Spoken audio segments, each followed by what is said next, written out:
12연기 특강입니다. 자, 오늘은 지난주에 이어서 오온에 대한 상세한 설명. 우리가 이런 그런 얘기를 많이 하는 거죠. 한국 불교에서 반야심경도 그 중심을 오온에 두고 있다. 그래서 조견, 오온, 계공, 도, 일체고액에서 오온이 다 공하다라는 것을 비추어 보면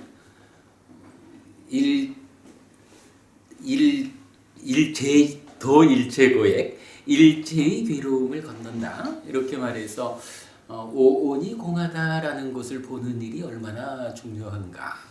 그래서 그것을 설명하는 것이 색즉 시공, 공즉 시색, 수상행식, 역부여시라고 해서 색이 공하고 공이, 그러니까 색이 즉 공이고 공이 즉 색인데 수상행식에 또한 그러하다. 이렇게 이제 12연기의 시작부터 오온을 말하는데 실제로 그래요. 제가 만나는 여러분들한테 이렇게 대화를 하다가 그래요. 오온이라는 게 참 중요하지요.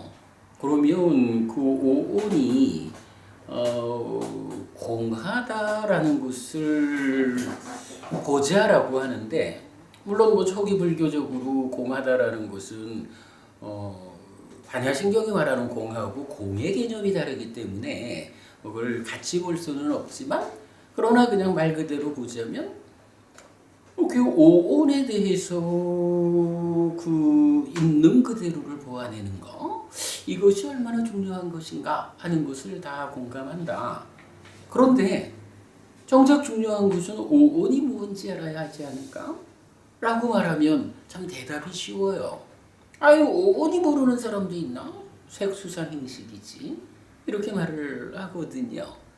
그래서 거기에 한 단계만 더 질문을 내려가면, 그러면 그대는 그 색수상행식이라는 오온에 대해서 색은 무엇고, 수는, 상은, 행은, 식은 무엇인지 압니까? 그래, 왜 오온이 중요하냐라고 하면은 부처님은 유신이 주고 지연이다 라고 해서 나라고 하는 존재가 오온에 집착된 상황이다. 그래서 따지자면 오온이라는 것이 나라고 하는 존재의 몸통이다. 나를 구성하는 것이기 때문에 오온이 중요한 것이다. 이렇게 말하는 건데, 그 오온이 무엇일까? 색수상행식입니다. 사실은 그거는 초등학생도 알 수 있는 거잖아요. 그래서 거기에 이제 한 단계 더 나가가지고, 그렇다면 그대는 그 색은 무엇고, 그 수는, 상은, 행은, 그 식은 무엇입니까? 그것이 구체적으로 어떤 것이길래 부처님은 그 5가지의 무더기에 대한 집착으로 나를 정의하고, 그래, 그대가 말하는 반야심경에서는 그 오온이 공하다라고 보는 것, 그것이 일체의 고액을 건너는 길이다라고 말하는 것일까? 이런 2단계의 질문으로 들어가면 그걸 설명하는 사람이 참 드물지요.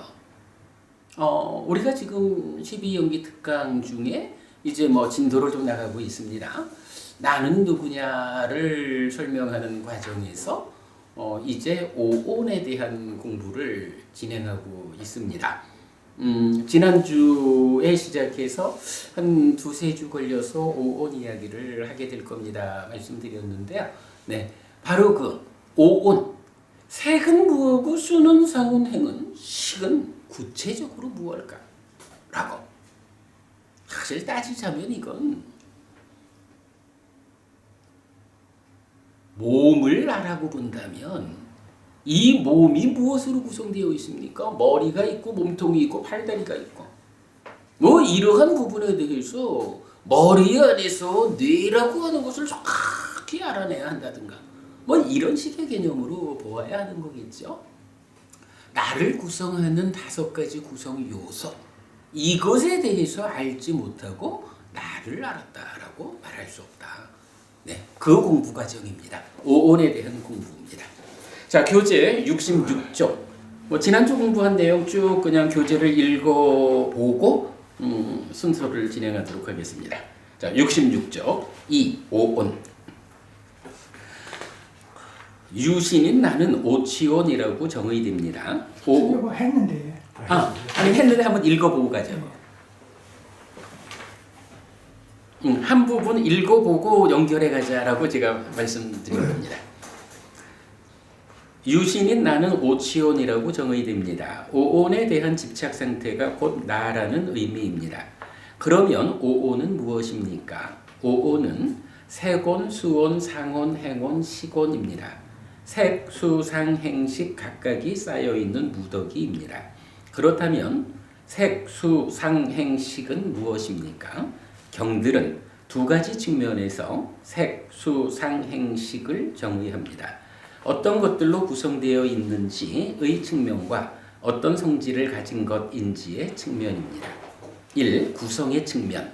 22번 상류따 56번 집착의 양상경. 비구들이여 그러면 무엇이 색인가? 사대와 사대조색 이것이 색이라고 불린다. 비구들이여 그러면 무엇이 수인가? 비구들이여 6가지 수의 무리가 있나니 안촉에서 생긴 수, 이촉에서 생긴 수, 비촉에서 생긴 수, 설촉에서 생긴 수, 신촉에서 생긴 수, 의촉에서 생긴 수이다. 비구들이여 이것이 수라고 불린다. 비구들이여 그러면 무엇이 상인가? 비구들이여 6가지 상의 무리가 있나니 색상, 성상, 향상, 미상, 촉상, 법상이다. 비구들이여 이것이 상이라고 불린다. 비구들이여 그러면 무엇이 행들인가? 비구들이여 6가지 사의 무리가 있나니 색사, 성사, 향사, 미사, 촉사, 법사이다. 비구들이여 이것이 행들이라고 불린다. 비구들이여 그러면 무엇이 식인가? 비구들이여 6가지 식의 무리가 있나니 안식, 이식, 비식, 설식, 신식, 의식이다. 비구들이여 이것이 식이라고 불린다. 부처님은 오치온의 4가지 계열, 즉 색수상행식을 실답게 알고 일어남을 실답게 알고 소멸을 실답게 알고 소멸로 이끄는 실천을 실답게 알았기 때문에 위없는 바른 깨달음을 깨달았다고 선언하였다고 합니다. 나를 구성하는 요소들을 실답게 알고 이 요소들과 연결된 괴로움의 발생을 실답게 알고 그 원인의 해소를 실답게 알고 그 원인의 해소로 이끄는 실천을 실답게 알아 실천함으로써 부처를 이루었다는 말씀입니다.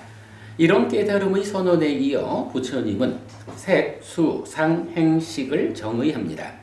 깨달음의 과정에서 스스로 실답게 안 바를 제자들을 위해 설명하는 것입니다. 부처님에 의해 정의되는 나는 유신이고 오치온입니다.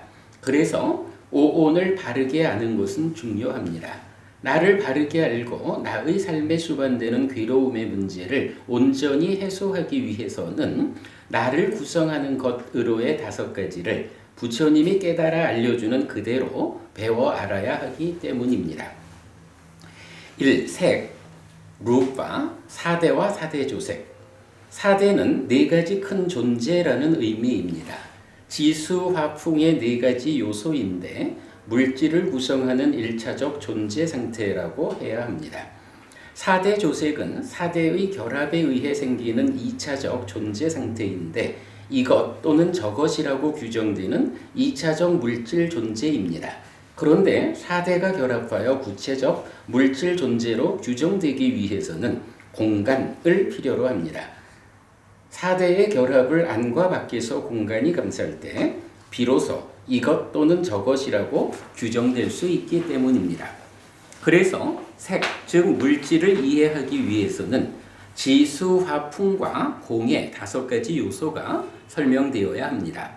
맞지만 이과야 140 요소의 분석경은 이것을 설명하는데 특히 이것은 단지 요소일 뿐이기 때문에 그 실상을 바르게 보아 집착에서 벗어나야 한다고 말합니다. 자, 자, 그 5가지 설명한 건 넘어가고요. 다음 페이지 중간 2번 수로 갑니다. 수, 외단아, 안촉생수 내지 의촉생수. 경은 인식작용을 정형적으로 설명합니다.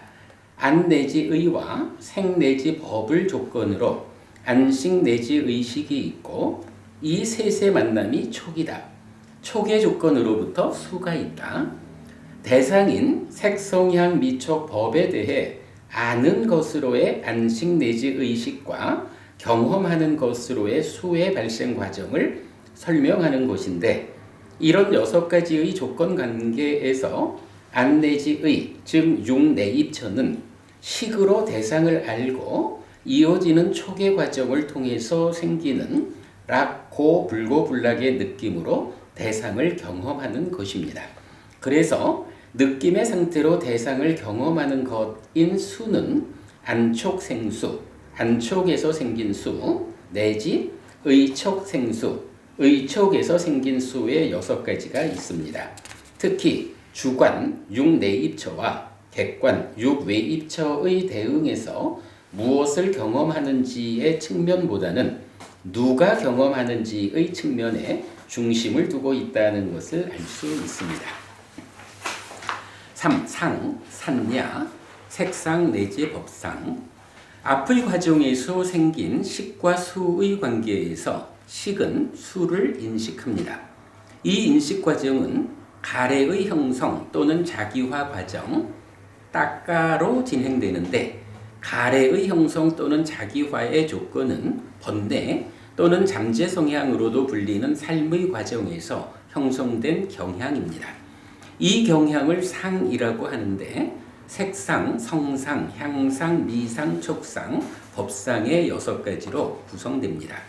특히 주관, 육내입처와 객관, 육외입처의 대응의 연장선상에서 누가 가진 경향인지의 측면보다는 무엇에 대한 경향인지의 측면에 중심을 두고 있다는 것을 알 수 있습니다. 지난주 우리 여기까지 공부했죠. 여러 가지로 나옵니다만은 우리가 좀 주목해야 할 부분은 수를 말할 때는 누가 경험하는 것일까? 이렇게 인식의 주관에 초점을 맞춰가지고 정의하고 있다는 거고요. 상에 오면 무엇에 대한 경향일까? 라고 대상에 초점을 맞추어서 설명하고 있다라는 것을 우리가 좀 주목하는 것은 좋겠습니다. 지난주 여기에서 번뇌 또는 잠재 성향이 상이다. 특히 맞지마 니까야 121번 공에 대한 작은경이 번뇌가 상이라고 하는 것을 직접적으로 설명해주고 있다라는 부분도 말씀을 드렸었죠. 아까 우리 이제 학부모님께서 좀 말씀을 해주셨습니다만은 우리가 번역된 교재를 가지고 공부하는 데에서 어떤 좀 한계라면 한계를 볼 수가 있겠죠.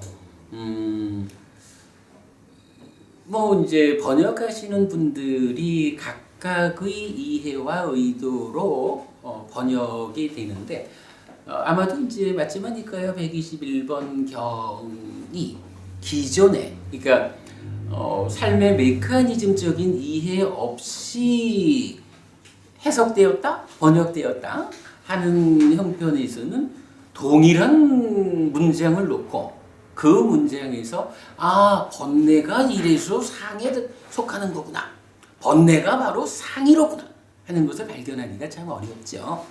그런 부분 때문에 우리가 한 가지로는 원전에 근거한 공부를 해야 한다. 이 필요성을 이건 100번 강조해도 과하지 않죠.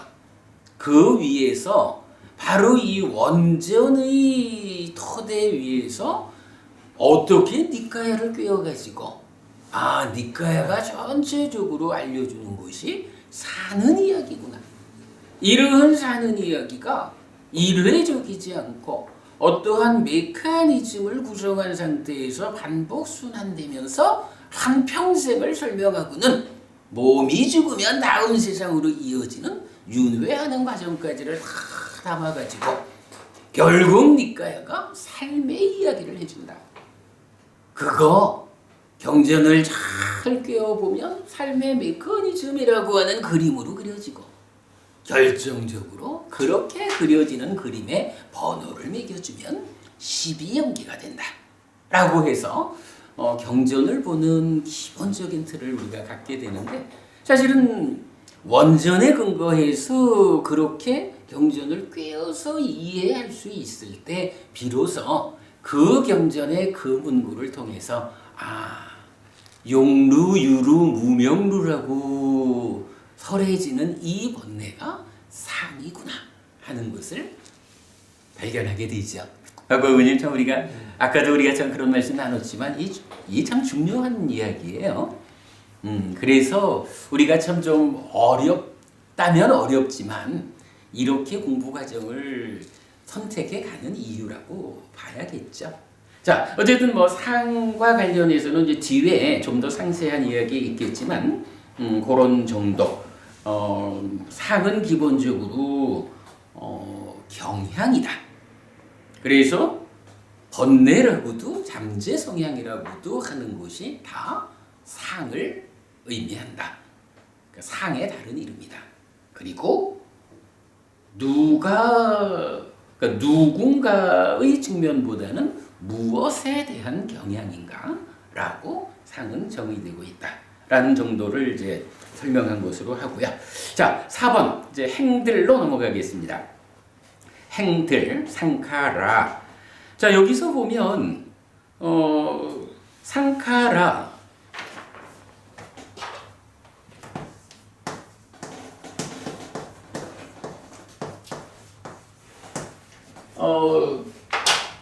요런 표시가 있잖아요. 요렇게 이제 선을 하나 그어준 것이 빨리어에서는 빨리어에 모음이 5개가 있어요. 아, 이, 우, 에, 오가 있는데 요 2개는 기본적으로 이거는 장음이에요. 그래서 에라고 발음되는 거고 오라고 발음되는 거예요. 앞에 3가지는 기본적으로 단음이에요. 그래서 아, 이, 우 요거 김도부님 요거 A 아니에요. A 아니고 그냥 아라는 발음 불어예요. 그냥 아거든요. 근데 이제 우리가 뭐 어떠한 단어든지 발음을 하다 보면은 아도 있지만 아라고 길게 발음되는 것도 있잖아요. 이때 요 3가지에 대해서 길게 발음해라라는 게 이렇게 막대기를 하나 보여주는 거예요. 그래서 아, 이, 우 이렇게 되거든요. 장음인 에, 오는 뭐 특별한 경우에 뭐 어떤 복수 자음 앞에서는 뭐 단음화된다든가 뭐 이런 거 있는데 뭐 그런 예외적으로 보고. 이래서 지금 여기 보면 상카라라고 장음으로 되어 있죠. 이때 이제 여기서 하나 좀 주목해야 되는 거는 빨리어에는 이 명사라는 것은 격변화라는 것을 해요. 그래서 뭐 주격으로 쓰였느냐, 목적격으로 쓰였느냐, 뭐 이렇게 이제 8가지 격이 나오고, 그러면서 우리말에서는 잘 구분을 안 하지만 그러니까 단수와 복수를 엄격하게 구분해서 쓰거든요. 그럴 때에 요 장음된 거는 대개가 아니라 이제 단수 명사를 복수로 만들 때 장음으로 표시하는 방법이 많이 쓰여요. 그러면 요거 상카라 이거는 원래는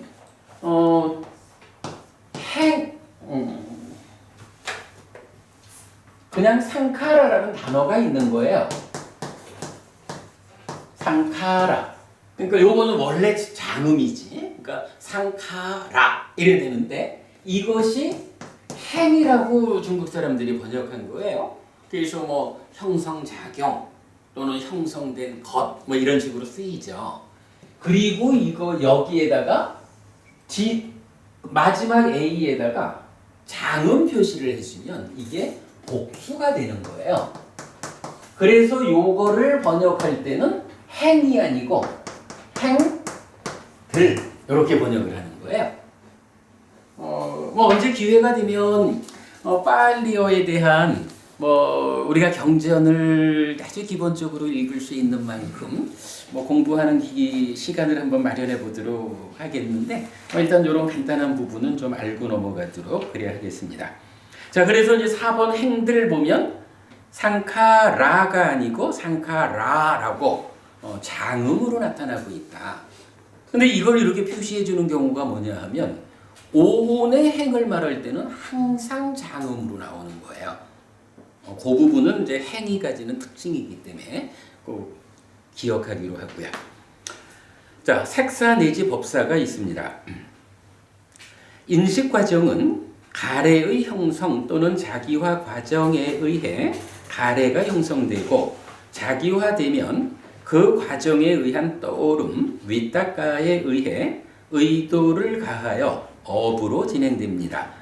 의도한 뒤에 또는 의도하면서 신과 구와 의로 업을 짓는다.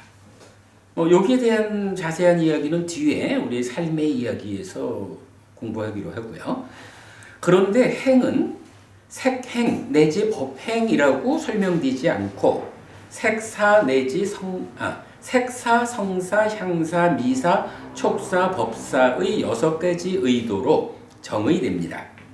자, 요게 무슨 얘기냐 하면 여러분 이게 우리가 불교 공부를 하면서 정말 놓쳐서 안 되는 아주 중요한 개념의 하나예요.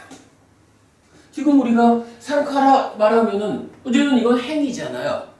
그런데 상이 대상에 대한 상으로 나왔잖아요. 그래서 색상 내지 법상이었잖아요. 그러면 행은 무엇이냐라고 하면 기본적으로 색, 행 내지 법, 행 이렇게 쓰여야 될 거 아니겠어요? 우리가 지금 행에 대한 얘기를 하는 거니까. 그런데 경전이 정의를 어떻게 하냐 하면 이렇게 쓰지를 않는 거예요. 행들이 무엇이냐? 라고 하면 정의가 색, 사 내지 법, 사 이 6가지가 행이다. 행들이다. 이렇게 말을 하거든요. 그러면 이 이야기는 뭔가요? 상카라, 형성작용이라고 하는 이거는 구체적으로 어디에서 형성작용이 일어나는 것입니까? 라고 말할 때 이 사가 뭐예요? 우리말로 이거 의도라고 하죠. 뒤에 우리가 삶의 메커니즘 공부를 하면서 이제 이 행위 과정을 충분히 보겠지만 사실은 이 의도라는 것은 우리가 말하는 신업, 구업, 의업 요 부분과 직접적으로 연결이 되거든요. 경전은 요게 이제 해석하기에 따라서 2가지로 해석이 가능한데 의도한 뒤에 그러니까 의도라는 것이 먼저 있고 의도하고 나면 그 다음에 이어서 신고의 삼업을 짓는다. 의도라는 과정이 끝나면 의업이 진행되고 의업 이후에 신업이든 구업이든 지어진다.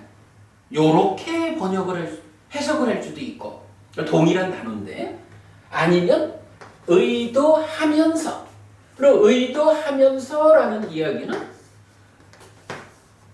의도라는 게 뭐예요? 따지자면 내가 어찌하려고 이런 게 의도 아니겠어요? 요거 보니 그저 의도한다라는 게 따지면 어찌 해볼까? 이런 거가 이제 의도라고 표현되겠죠. 그러면 어찌 해볼까? 하는 해볼까라는 의도가 끝난 다음에 의업, 생각하는 과정이 이어지고 그 다음에 뭔가 말이 구체적인 행위를 하는 요렇게 설명하는 것일 수도 있지만 좀 다른 측면으로 보면 어찌 해볼까? 라는 이 의도가 어찌 해볼까라는 그 의도의 진행 과정 안에서 그 진행 과정의 일부 의가 작용하고 진행 과정의 일부로 몸 또는 말이 작용하는 이런 식으로 설명할 수도 있다는 거죠. 뭐 하여간 뒤에 우리가 상세히 보기로 하고 그렇게 보면 이 의도라고 하는 것이 이거는 어쨌든 업이라는 것과 관계된 거구나. 업이 지어지기 위한 조건이든가 아니면 업을 다 싸잡아가지고 의도라고 하는구나. 이렇게 말할 텐데 이제 여기서 우리가 알 수 있는 거는 색수상행시 5온 중에 행온이 무엇냐? 행온이 무엇냐? 라고 할 때 사실 여러분 이 부분을 우리가 좀 눈여겨봐야 되는 게 저도 그 공부를 시작했을 때 뭐 여러 논문도 보고 뭐 이래 하면서 굉장히 어려웠던 게 선배학자들이 그렇게 말을 한 거예요. 불교 형이상학이라는 게 있는데 그 가운데 행이라고 하는 이 용어가 가장 어려운 형이상학 용어의 하나다. 뭐 이런 식으로 말을 한 거예요. 사실 그 얘기는요, 병법원님, 우리 그 얘기는 행이 뭐지? 이러면 행이라는 게 있긴 있는데 그게 뭔지 모르겠어. 이 얘기 아니겠어요? 형이상학이다 라고 하는 게. 그잖아요, 그죠? 뭔가 구체적으로 그거를 설명하지 못하는 거야. 내 삶의 과정에 그게 무언지 그것을 말할 수 없어. 그게 있긴 있는데 아는 것 같긴 한데 설명할 수는 없고 이런 식 개념 아니겠어요 그게? 저도 공부를 시작하면서는 분명히 앞에 선배학자들 뭐 출가자든 제가자든 이분들의 어떤 표현에 의하면 행이라는 것은 불교 형이상학 중에 가장 어려운 용어 중에 하나다. 뭐 이랬으니 이걸 어떻게 제가 이해를 하겠어요? 근데 경을 보다 보니까 아니 이게 왜 어려운 이야기지? 반문을 하게 되는 거예요. 다만은 누구님 이거요. 이렇게 보면 어때요? 행이 무엇이라고 하는데 부처님이 정의를 해주는데 행은 색사 내지 법사 6가지 의도로 구성된 것이야. 행이라고 하는 이거는 의도요. 그런데 꿰뚫은경이라는 데서는 의도한 이후에 신고의 삼업을 짓는다. 거나 아니면 의도하면서 신고의로 업을 짓는다. 라고 말을 해서 의도라는 것이 곧 업이다. 달리 말하면 몸과 말과 마음으로 내가 행위하는 거. 그게 업이다. 몸과 말과 마음으로 행위를 하면 업인 과보.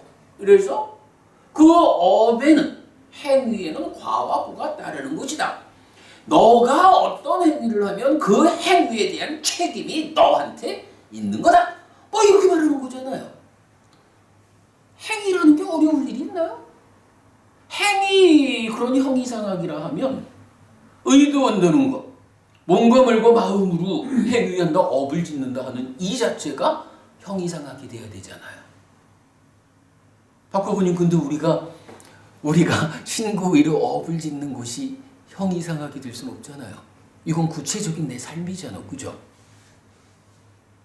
아니, 생각해보면 니까야를 통해서 부처님이 정의해주는 것을 주목만 하면 행은 전혀 어려운 게 아니에요. 근데 웬일인지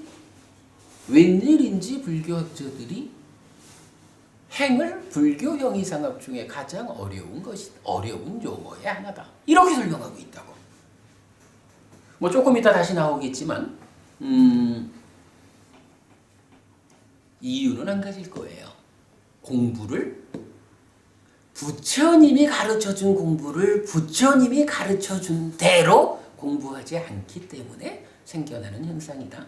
뭐 이렇게 보면 될 것 같아요.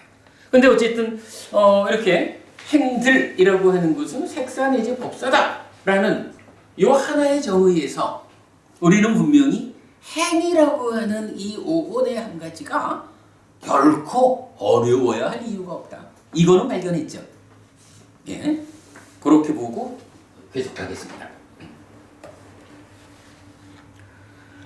다른 네 가지 온들과 다르게 상카라, 행은 복수로 표현됩니다. 행들, 상카라. 그러니까 그 앞에서 상카라, 행 이럴 때는 뒤에 아가 장음이 아닌 거예요. 그냥 행 이렇게 쓴 거고. 그런데 온을 정의할 때는 행들, 상카라, 장음으로 나타난다. 단수의 인식 과정에서 이어지는 행위 과정은 복수로 진행된다는 의미입니다.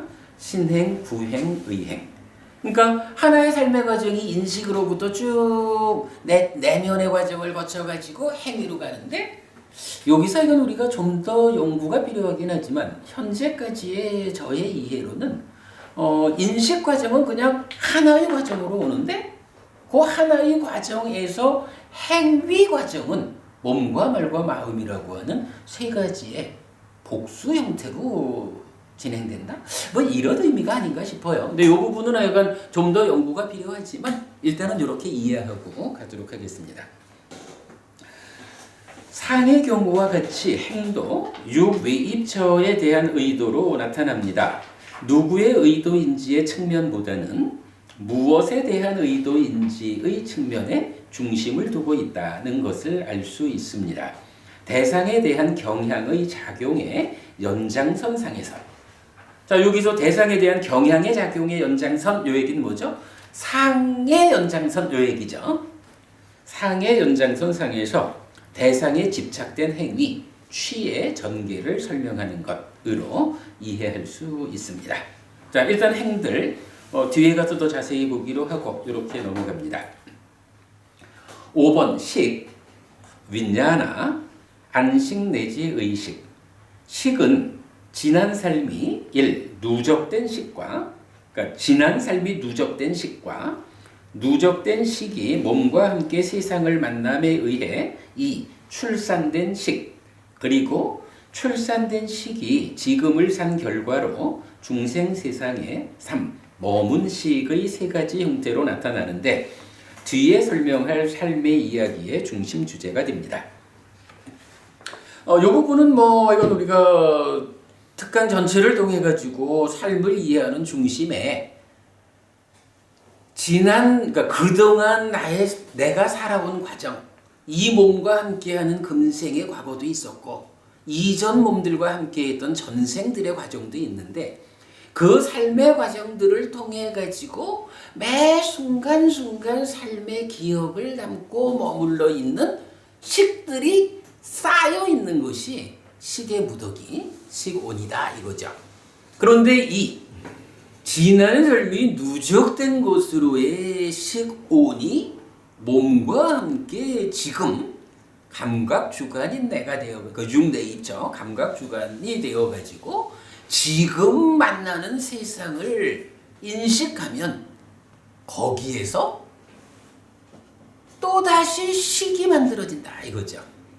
그러니까 지난 삶의 누적이라고 하는 무더기로 존재하는 식이 몸과 함께 세상을 만나면 거기서 지금 만난 세상을 아는 것으로의 하나의 알게기로의 새로운 식을, 옛날에는 이걸 새끼친다 이렇게 말했는데 조금 이제 표현을 바꿨어요.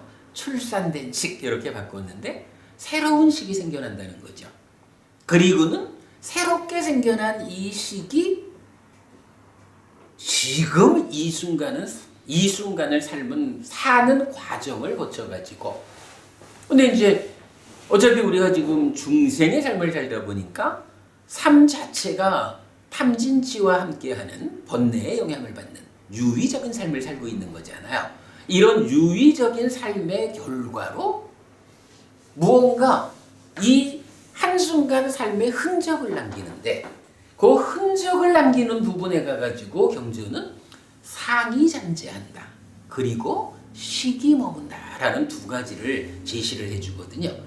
그래서 이제 식이라는 곳에는 이렇게 출산된 식이 지금을 살고는 그 삶의 과정의 흔적으로, 그러니까 흔적을 남기는데 그것을 부처님은 식의 머금이라고 표현을 한다. 그래서 우리는 머문식 이렇게 표현을 하는 거죠. 그리고는 그 머문 식이 이전 삶의 결과들이 쌓여 있는 그 누적된 식에 더해져 가지고 누적된 식의 상태를 바꾼다. 이제 요게 식을 중심으로 하는 삶의 전체 과정인데 앞으로 우리가 공부할 중심 주제가 되죠. 그래서 어쨌든 이제 식에 대한 이야기를 하면 이렇게 세 가지 지난 삶이 누적된 식이 있다. 그 누적된 식이 지금 새끼친 출산된 식이 있다. 출산된 식이 지금을 살고 그 흔적으로 머문 식이 있다.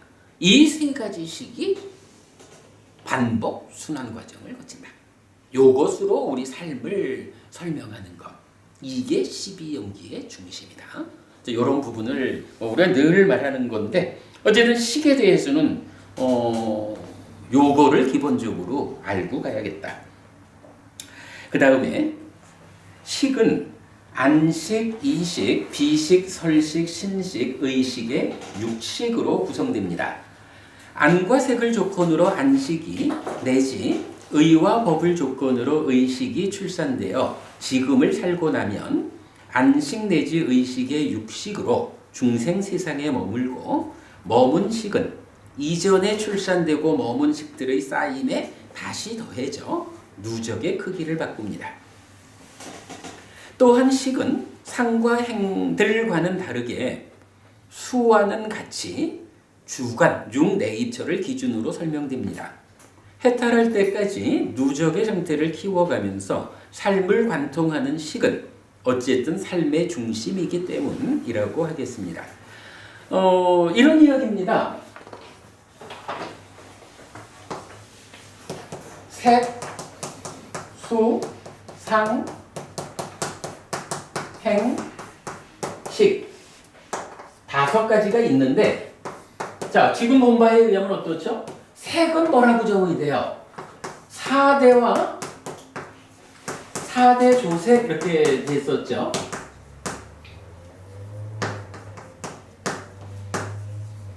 그런가 하면 수는 안촉생수 해가지고 그러니까 안으로부터 비롯되는 수 내지 의촉생수 해서 의로부터 비롯되는 그러니까 육내입적 인식 주관과 관계된 6가지로 표시가 됐죠. 그런가 하면 상은 색상 내지 법상으로 나왔거든요. 그리고 행도 색사 내지 법사 이렇게 나왔죠. 그런데 식은 다시 어떻게 되냐 하면 안식 내지 의식으로 정의가 된다 하는 거죠. 그렇다면 요거는 뭔가요? 삶의 과정에서 볼 때 색이라는 것은 어쨌든 몸과 바깥 세상이잖아요. 그러니까 이거는 뭐 마음의 입장, 삶의 과정을 좀 달리 봐야 된다는 거죠. 거기에 비해서 수와 식이라는 것은 인식의 주관의 입장에서 이건 뭐 그럼 어떻게 봐야 되는 거예요? 주관이라는 것은 나라는 얘기잖아요. 내가 알고 내가 경험한다 이 얘기죠. 한번도 보면 요 얘기 우리 충분히 분명히 할 수 있는 거죠. 주관이니까 나거든. 내가 알고 내가 경험한다. 정의가 그대로 딱 맞죠.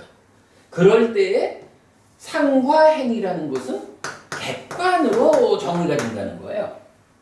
이거는 내가 알고 내가 경험하는데 그 경험되는 것들에 대해서 내가 경험하고 있는 이것에 대해서 내가 어떠한 경향을 가지고 인식할까?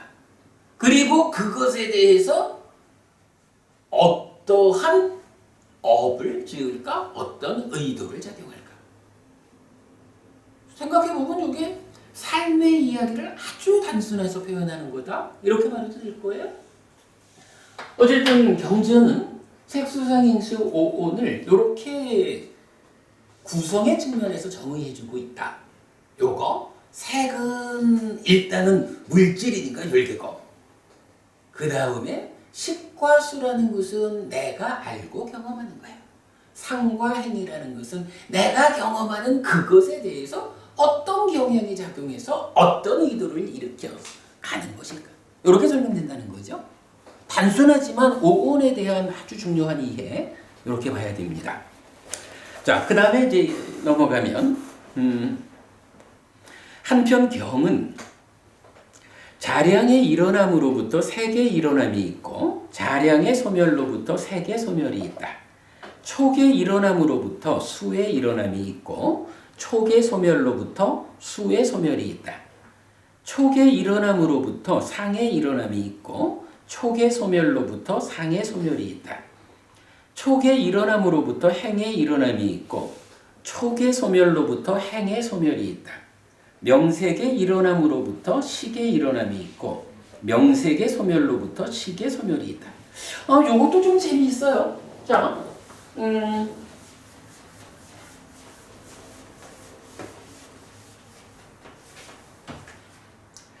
여기서 보면 색의 일어남, 색의 소멸, 요걸 오온 각국에 대해서 말하죠.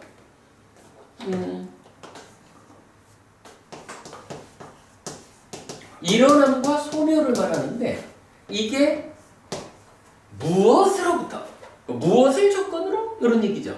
그런데 여기서는 자량, 우리 공부에서 알고 있는 거죠. 아하라. 자량이라는 것이 조건이 되어가지고 자량이 일어나면 색이 일어나고 자량이 소멸하면 색이 소멸한다. 이렇게 말했거든요. 그런데 수에 대해서는 그 일어남 소멸을 말하면서 촉이다 이렇게 말을 하고 있어요. 촉이 일어나면 수가 일어나고 촉이 소멸하면 수가 소멸하고 이렇게 말하죠. 상에 대해서 뭐라 하나요? 상도 역시 촉이에요. 행에 대해서도 촉이에요. 그런데 식에 대해서는 뭐라 하죠? 명색. 예, 식에 대해서는 명색이다. 이렇게 말을 한다고요? 요 색이 자량이라고 하는 이 부분은 우리가 조금 이제 다른 설명을 뒤에 하기로 하고 어쨌든 형태가 이래요. 식이 명색이 일어나면 식이 일어난다. 명색이 소멸하면 식이 소멸한다.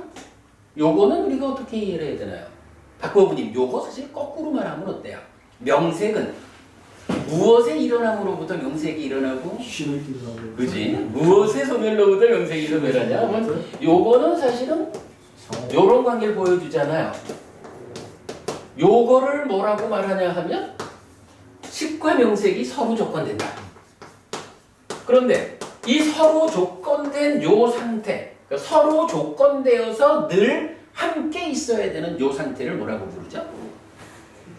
요거를 부르는 말이 경전은 붓다라는 말을 쓴다라는 걸 우리가 알고 있죠. 그리고 요게 사실은 뭐냐 하니 나다. 먼저 우리 이제 나는 누구냐의 세 번째 단계가 식과 명색이잖아요. 그죠? 그래서 식이라는 것은, 그러니까 오온 중에 식이라는 것은 이렇게 명색과 서로 조건되는 거기 때문에 명색이 있다는 것은 식이 있는 거고 명색이 없다는 것은 식도 없는 거다. 이렇게 이제 이해를 하면 되죠. 자, 그런 상태에서 눈에 띄는 게 하나 있어요. 수상행이라고 하는 거, 요것은 동일하게 촉을 조건으로 한다는 거예요. 이거 어떻게 봐야 할까요? 자, 좀 전에 우리가 시기, 누적된 시기 있고 출산된 시기 있고 머문 시기 있다. 이 세 가지의 순환 관계를 간략하게 보았잖아요. 기본적으로 안과 색을 조건으로 안식이 있다. 이렇게 표현되죠. 그러면 안과 색이라는 두 가지를 조건으로 해서 식이라는 것이 새로 생겨나는 거거든요. 그죠? 그러면 이때 안과 색을 조건으로 안식이라고 말하는 것이 그것만이 아니죠. 안이비설신의 색성향 미적법. 육내입처와 유외입처에 동일하게 안식 내지 의식이 생겨나잖아요. 식과명색이라고 하는 요거가 뭐 상세한 이야기 우리가 뒤에 보더라도 사실은 요것이 이렇게 내입처와 외입처의 대응을 통해 가지고 새로운 식을 출산하는 이제 요 과정이 돼요. 뭐 뒤에 이건 자세히 보겠어요. 근데 이제 그리고 나면 어떻게 되나요? 요 내입처와 외입처와 식 세 가지가 어떤 현상을 보여주죠? 합초. 그죠? 사실은 오늘 수업 중에 어찌 보면 가장 중요한 주제가 요걸지도 몰라요. 뭐 뒤에 우리가 상세히 보겠지만 내입처, 외입처, 식이라는 세 가지가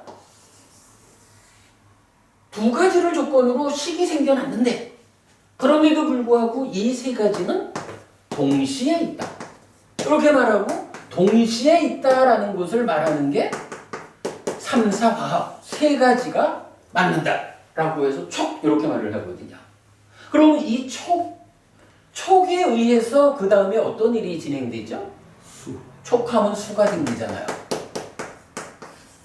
그죠? 그러면 내입처와 외입처에 의해서 식이 생겨나고 촉이라는 삼사화합에 의해서 수가 생겨나면 그 다음에 식과 수 출산된 식이 수를 대상으로 상이 함께하는 가운데 이제 삶이 진행되잖아요. 이런 관계를 보여주거든요. 자, 그런 뭐 뒤에 상세히 공부할 이해 위해서 지금 요 내용, 요건 무엇냐라고 하면, 자, 여기서 식이라고 하는 것은 육내입처 안에 들어있는 거죠. 그리고 요거죠. 그러니까 이거는 어디서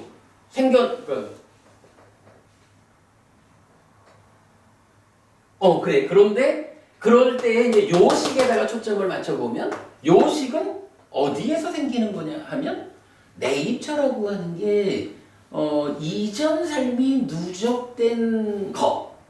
그죠? 지난 삶의 과정에서 머문 식들이 쌓여 있는 그 누적된 식이 몸과 함께 하는 게 내입처다. 이렇게 우리가 계속 말하고 있잖아요. 그래서 요거는 달리 말하면 지금 보는 자인 나. 내입처니까. 그리고 그 지금 보는 자인 내가 보이는 것을 보는 그걸로 식을 새끼친다. 출산한다. 표현하자면 이게 삶이 진행되는데 자, 삶을 어디부터 설명해야 될까? 라고 하면 내가 보고 듣고 냄새 맡고 맛보고 하는 요 인식작용부터 시작됩니다. 그렇다면 그 인식작용이라는 것이 어떤 토대 위에서 진행이 될까요?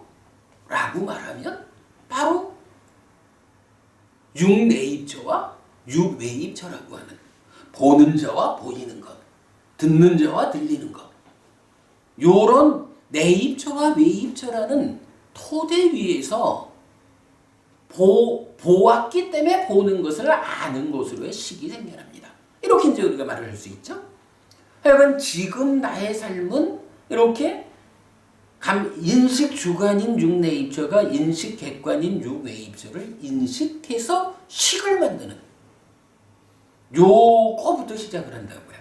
그럴 때에 식을 만든다라는 곳에 토대가 뭐냐? 이렇게 말하면 내입처와 외입처가 식을 만드는 토대다. 이렇게 말을 해야 되겠죠.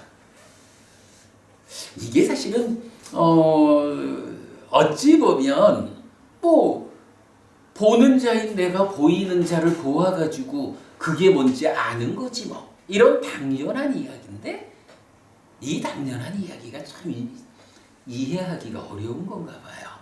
근데 어쨌든 이제 우리 뒤에 상세히 보기로 하고 그 정도로 넘어가자고요. 그러면 이렇게 이런 표현을 제가 쓰려는 거예요. 사는 데서는 식을 만드는 것으로의 네이처와 웨이처가 이게 1차적인 토대가 되는 것이다. 인식한다는 게. 그죠? 1차적으로 식을 만드는 토대가 되는 것이다. 요 얘기를 제가 하고 싶은 거예요. 근데 이렇게 1차적인 토대로 식이 만들어지면 삶은 진행이 되잖아요. 식이 만들어지면 3, 4화합 촉을 해가지고는 수가 생겨나는데 이러면 삶은 어떻게 진행이 되느냐? 식이 2차적 식이 다시 인식 주관이 되어가지고 수를 그러니까 경험된 것 느낌을 인식 객관으로 삼아가지고 그 다음 단계를 진행하는데 그 다음 단계의 진행이 상이 참여하고 행이 진행되고 하는 그러니까 식과 수의 관계에서 그 다음에 상과 행이 이렇게 연결된 진행을 보여준다는 거죠. 그리고 나면 이제 뭐 다시 상이 잠재하고 식이 머문다 뭐 이런 식이 이제 보는데 요렇게 되면 제가 오늘 수업에 어쩌면 가장 중요한 내용입니다 라고 말하는 게 뭐냐 하면 이때 박보부님 요 촉이라는 것을 그럼 우리가 어떻게 표현해 볼 수 있을까요? 얘 사실은 이제 뭐 제가 의도된 질문이니까 답하기는 어려우실 거야. 근데 이렇게 말할 수 있지 않을까? 네이처, 웨이처가 삶의 과정에서 1차적인 토대가 되었어요. 왜 1차적 토대냐 하면 식이라고 해서 지금 삶을 살아가는 그 마음을 만드는 자리이기 때문에 이걸 1차적 토대라고 우리가 이해를 해보자는 거지. 그런데 그리고 나면 곧바로 어떤 일이 있냐 하면 토대가 되는 네이처, 웨이처에다가 생겨난 식이 함께해서 3, 4화합 촉을 한단 말이야. 근데 이 촉에 의해서 어떤 일이 진행되느냐라고 하니까 기본적으로 수가 생겨나. 그리고 나면 수가 생겨나는 그것으로부터 비롯해서 식이 수를 인식하는 과정에서 상과 행의 과정이 진행된다고. 제가 하고 싶은 얘기는 뭐냐 하면 삶의 과정을 조금 이렇게 폭넓게 보면 네이처와 웨이처가 식을 만드는 것으로의 1차적인 토대라면 우리 삶에는 또 다른 토대가 하나 있구나. 박보부님 다시 여쭤봐요. 이런 상황으로 보면 수를 생겨나게 하는 토대가 되는 건 뭐예요? 촉이겠죠. 상이라는 거, 행이라는 거 이러한 삶의 과정이 진행될 때 그 토대는 촉. 이거 아니고 네이처, 웨이처? 촉이 돼야 되겠지. 그죠? 노버부님 이 부분 동의하실 수 있으세요? 근데 이 자바함에 보는 것처럼 촉에서 수가 생기고 수에서 상이 생기고 상에서 행이 생긴다. 그 연기한다고 되어 있거든요. 분명히 그래 설명이 되어 있다.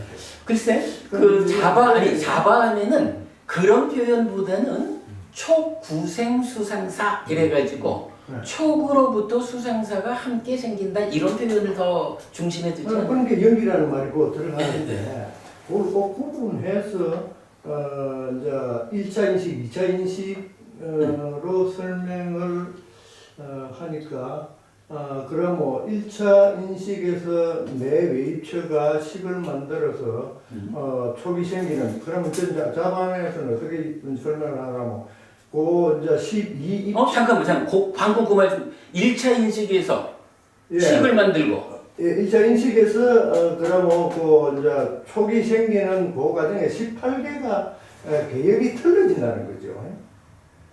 아니 그러니까 아야타나라는 의식의 기존에서 네.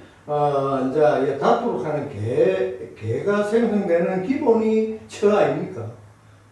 뭐 그래 저는 이제 배워왔고 암흑의 그 설명이 되거든요. 그래서 이제 그거를 그렇게 연결하는 것을 구체적으로 뭐 처와 개를 연결하는 경전은 잘 모르겠고요. 네. 다만 이렇게는 봐야죠. 뭐 요게 우리가 이제 오늘 공부할 그 내용은 포함되는데 네. 네이처와 웨이처가 식을 만들면 네. 네이처, 웨이처, 식. 그게 18개 아닙니까? 그렇지. 이게 이제 개가 되는 거죠. 예, 예. 그리고 이 개가 구성이 되면 이게 그럼 촉이 생기는데 촉을 하는 거지. 예, 예, 촉. 예, 촉을 하고 그러면 촉에 의해서 수가 생기고 예. 이렇게 수가 생겨난 상태에서 상과 행의 과정이 진행이 되죠. 근데 그렇게 하고 넘어가겠습니다. 자, 그래서 중요한 거는 이제 이 얘기를 하려는 거예요. 그 삶이 진행되는 데는 네이처라고 하는 지난 삶이 누적된 것으로의 식이 뭔가 함께한 요런 것이 중심이 되는 토대가 하나 있는가 하면 그것이 새롭게 식을 출산해가지고 그러니까 새로운 알갱이를 만들어가지고 그 말씀하신 개 18개라는 구조 위에서 3, 4화합 촉을 하면 촉 다음에 수가 생겨나고 상과 행이라는 삶의 과정이 진행되는데 그때에 촉이라고 하는 요것은 누적된 것의 영향 밖에서 그죠? 왜냐하면 식이 만들어지는 것은 누적된 것의 작용으로 만들어진 거야. 그런데 누적된 것의 영향 그 작용으로 식이 만들어진 다음에는 촉을 하고 촉 다음에 수상행이 진행되는데 여기에는 누적이란 개념이 지금 작용을 안 한다고요. 물론 뭐 이거를 상세히 말하면 그 상이 참여하는데 누적된 상이 2차 인식에 참여하지 뭐 이렇게 말하면 뭐 그건 좀 복잡해지고 그러나 개념으로는 3, 4화합 촉을 하면 촉 이후에 수상행의 과정이 전개가 되는데 이거는 이렇게 지난 삶이 누적된 것으로의 식의 영향 없이 촉이라고 하는 또 다른 토대가 하나 만들어져 가지고 촉 위에서 진행이 된다는 거야.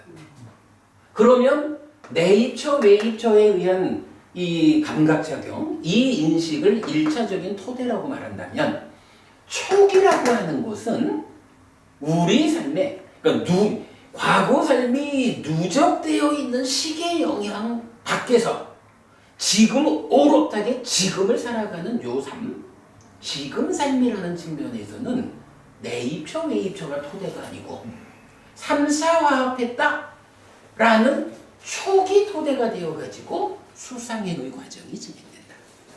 요 개념. 자, 근데 이제 그 개념을 우리가 이런 여기서 찾을 수가 있는 거예요. 여기서 지금 이렇게 말하거든. 수상행을 촉이 일어나면 수가 일어나고 촉이 소멸하면 수가 소멸한다. 촉이 일어나면 상이 일어나고 촉이 소멸하면 상이 소멸한다. 행 마찬가지잖아요. 지금 색수상행식 5를 놓고 색이라는 것은 물질이니까 뭐 자량이라서 조금 별개로 설명이 되죠. 식이라고 하는 것은 식과 명색해서 나를 구성하는 것으로의 별개의 조건관계를 말하면서 이제 수상행 요거는 우리가 앞에 공부 과정에서 어쨌든 그 명이라는 요 부분을 삶의 과정으로 이해를 했잖아요. 삶의 과정이라고 지금 삶의 과정이라고 설명되는 수상행의 과정은 네이처, 웨이처 이런 감각작용의 토대 위에서 진행되는 게 아니고 감각작용에서 식을 만들어가지고는 3, 4화합 촉이 됐다. 그래, 말씀하신 18개가 형성돼서 3, 4화합 촉했다. 라고 하면 촉이라고 하는 새로운 것을 토대로 해서 수상행이라는 지금 삶이 진행되는 것이다. 요 이해를 우리가 하자라는 거죠. 그래가지고 아야타나 말씀하셨잖아요. 부모님. 아야타나라는 말이 뭐냐 하면 이게 이제 처잖아요. 그렇죠. 뭐 처라고도 번역하고 입이라고도 하고 입체라고도 하는 거지만 어쨌든 이거를 뭐 장소라고도 말하고 뭐 여러 이렇게 설명을 하지만 어쨌든 이거를 우리가 토대라는 개념으로 보면 적절하죠.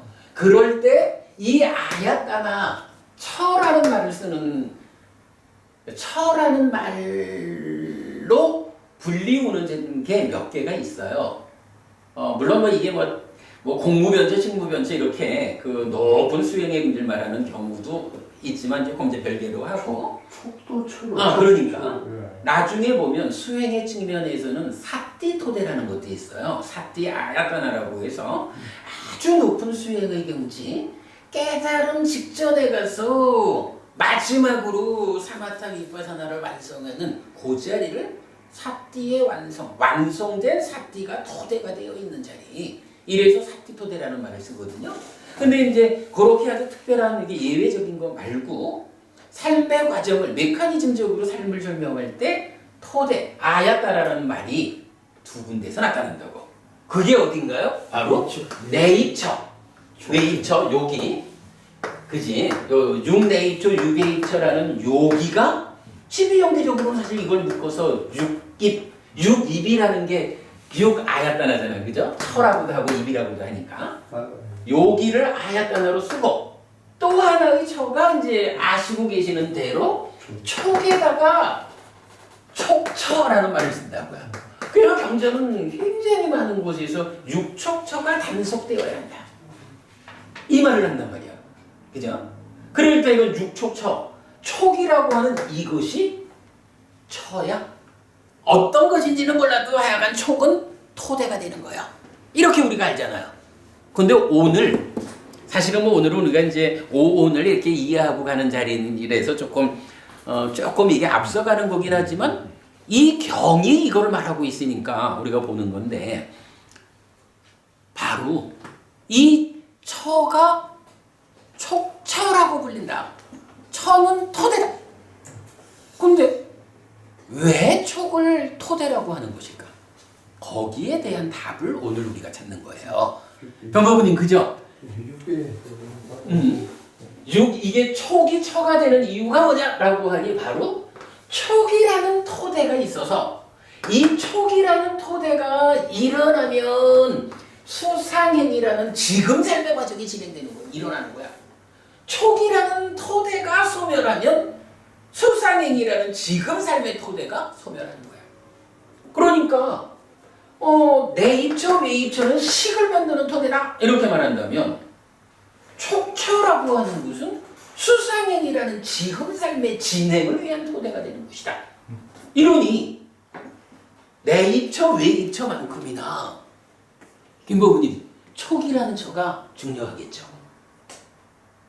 우리가 뭐 사실 촉이 중요하다라는 건 다 알고 있잖아요.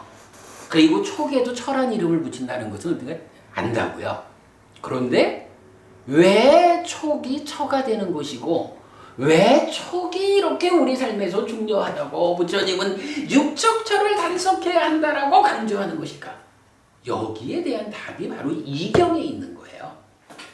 그런데 이경에서 바로 색수상행식 오온을 설명하고 오온을 정의해주는 가운데 그 가운데 내입처, 외입처라는 이 아야따나는 식을 만드는 것이다.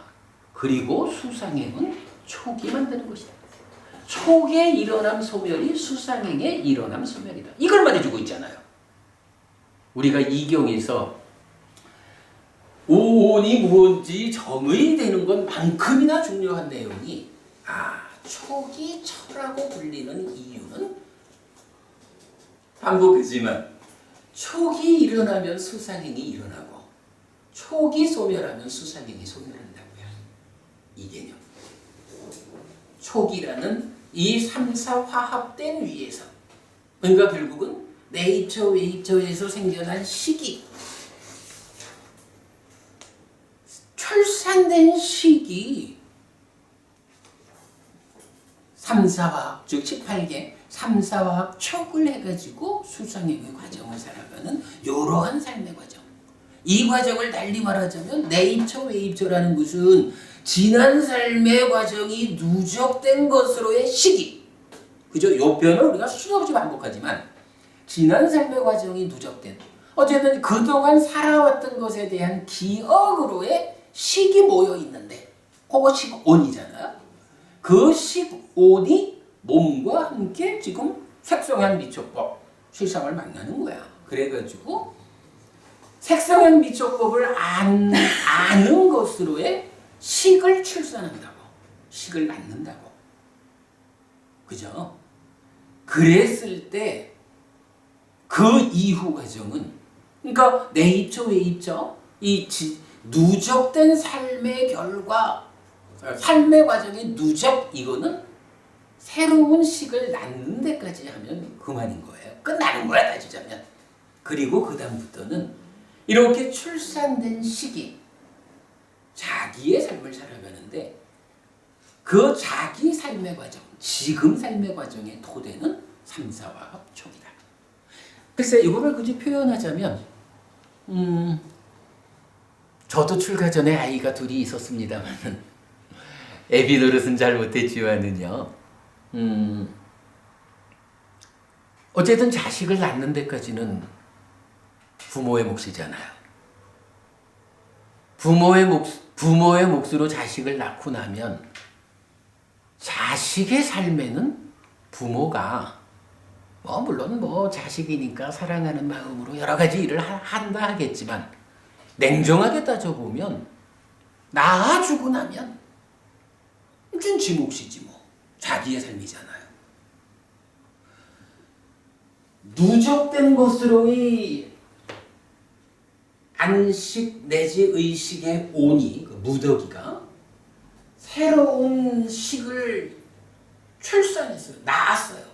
그러면 그때부터는 촉이라고 하는 토대 위에서 출산된 것으로 해.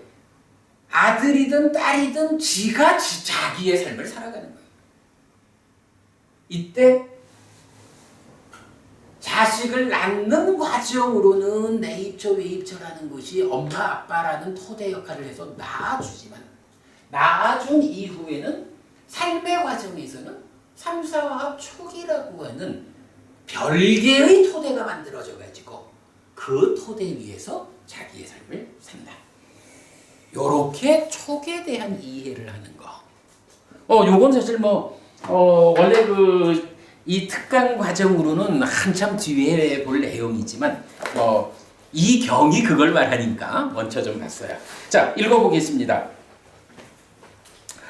몸인 색과 마음인 식은 각각 자량과 명색이라는 독립적 대응 구조를 말하는데 반해 몸과 마음의 삶의 과정, 명인 수상행 또는 사는 촉을 조건으로 하는 전개를 말하는 것입니다. 자, 여기서 이제 구표현하고 있어요.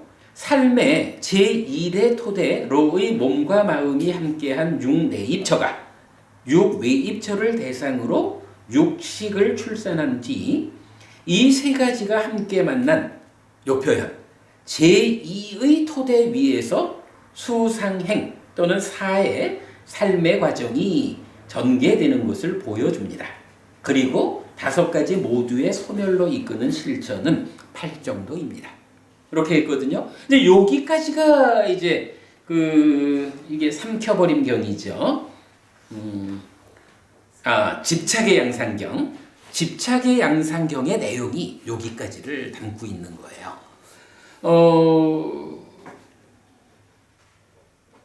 오온에 대해서 구성의 측면에서 정의해 주는 것이다 라는 아주 중요한 의미 때문에 이 경전을 보았고 경전의 말미에서 이런 촉이라고 하는 제2의 토대의 개념을 우리가 찾아낸 거 집착의 양상경이 가르쳐주는 아주 중요한 내용이 되죠. 자, 그 부분까지 한 거로 하고요. 자, 그 다음에 좀 나가보겠습니다.